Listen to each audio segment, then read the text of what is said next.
Mic number 2 سے کوئی سوال ہو بھائی کا۔ السلام علیکم ذاکر بھائی. I am Joseph Fernandes working in a call centre. میرا سوال آپ سے یہ ہے کہ مجھے کئی دوست ملے جن میں سے کچھ سیاہ ہے اور کچھ سنی.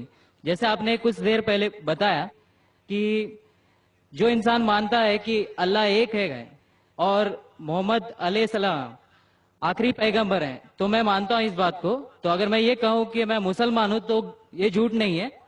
لیکن مسلمان بننے کے بعد ایک نماز پڑھنا بہت ضروری ہوتا ہے اور کچھ طریقے ہیں جو دونوں ہی دوستوں نے مجھے بتائے لیکن ان کے طریقے الگ الگ ہیں. تو مجھے یہ سمجھ میں نہیں آیا کہ کس کا طریقہ میں اپناؤں کیونکہ دونوں ہی اپنے طریقوں کو صحیح سمجھتے ہیں. بھائی صاحب نے سوال کیا کہ اگر اللہ ایک ہے اس میں ماننا ہے اور محمد صلی اللہ علیہ وسلم پیغمبر ہے تو میں مانتا ہوں تو اس طریقے سے مسلمان ہوں میں. لیکن میرے دو دوست ایک شیعہ ایک سنی اور مسلمان بننے کے لیے نماز پڑھنا ضروری ہے تو کس طریقے سے نماز پڑھوں؟ بھائی صاحب آپ کہتے ہیں کہ اللہ ایک ہے, آپ مانتے ہیں کہ اللہ کے پیغمبر محمد صلی اللہ علیہ وسلم آخری پیغمبر ہے, تو آپ نے کہا کہ کس طریقے سے نماز پڑھوں. یہ شیعہ سنی جو آپ نے پوچھا, آپ جب قرآن پڑھیں گے قرآن میں نہ شیعہ ہے نہ سنی ہے, قرآن میں نہ شیعہ ہے نہ سنی ہے. قرآن شریف میں کہا گیا ہے سورہ عمران میں سورہ نمبر 3 آیت نمبر 103 میں وَاعْتَصِمُوا بِحَبْلِ اللَّهِ جَمِيعًا وَلَا تَفَرَّقُوا, کہ آپ آپس میں اکٹھا ہو کے اللہ کی رسی کو مضبوطی سے پکڑو. اللہ کی رسی ہے قرآن اور صحیح حدیث. تو آپ دیکھیں قرآن میں کیا لکھا ہے اور اللہ کے رسول کے صحیح حدیث میں کیا لکھا ہے. تو جو بھی آپ سے کچھ کہتا ہے اگر قرآن اور صحیح حدیث کے مطابق ہے آپ اس کی بات مانو. جو ذاکر کہتا ہے وہ بھی کچھ اہم نہیں اسلام میں, ذاکر اسلام میں زیرو ہے. جو ذاکر کہتا ہے وہ بات ماننا ضروری نہیں, لیکن جب میں قرآن کا حوالہ دیا تو آپ کو قرآن کی بات ماننا فرض ہے.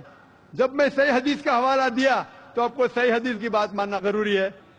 تو اسی لیے کوئی بھی شخص کچھ کہتا ہے اگر اختلاف ہے اس میں تو پھر سے رجوع ہو جاؤ قرآن اور حدیث کے پاس, کیونکہ قرآن میں لکھا ہے سورہ نساء میں سورہ نمبر 4 آیت نمبر 59 میں ورس نمبر 59 میں اطیعوا اللہ واطیعوا الرسول, اللہ کی اطاعت کرو, اللہ کی بات مانو اور اللہ کے رسول کی بات مانو. اور وہ لوگ those who have been charged with authority, جو اولو الامر ہے, وہ لوگ جو آپ کے امیر ہیں. لیکن اگر قرآن اور حدیث کے پاس, اللہ اور اللہ کے رسول کے پاس, تو اگر دو شخص دو عالم کوئی بھی اگر اختلاف ہے آپ پھر سے مڑو اللہ اور اللہ کے رسول کے پاس, قرآن اور صحیح حدیث کے پاس. پھر دیکھو کہ کون سا دوست, کون سا مسلم, کون سا عالم, کون سا مولانا قرآن اور صحیح حدیث کے مطابق کہہ رہا ہے. آپ سمجھے؟ تو اس سے پتا چلے گا کہ کیا صحیح ہے. آپ بولتے ہیں کہ نماز پڑھنے کے طریقے میں اختلاف ہے, شروع میں کم از کم جو یکساں ہے وہ تو شروع کرو. اختلاف بہت تھوڑا ہے, نماز کے طریقے میں اختلاف بہت تھوڑا ہے, جو یکساں ہے وہ تو شروع کرو. اگر آپ مسلمان بننا چاہتے ہیں تو اتنا وقت کیوں لے رہے؟ خالی نام کے مسلمان ہونا ضروری نہیں ہے, وہ کوئی فائدہ نہیں. عملی طور پہ مانو کہ اللہ ایک ہے, اس کی عبادت کرو اور آخری رسول محمد صلی اللہ علیہ وسلم پہ ایمان لاؤ.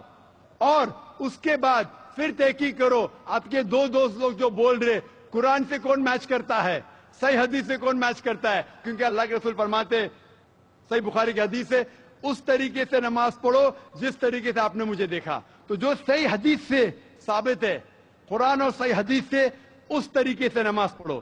لیکن اگر 19-20 فرق ہے, کم از کم جو یکساں ہے وہ تو شروع کرو.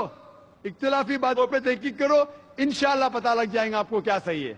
تو انشاءاللہ ابھی آپ صرف نام کے مسلمان مت نہ ہو, عملی طور کے اوپر مانو کہ اللہ ایک ہے اور اللہ کے رسول محمد صلی اللہ علیہ وسلم آخری پیغمبر ہے. Hope the answer the question.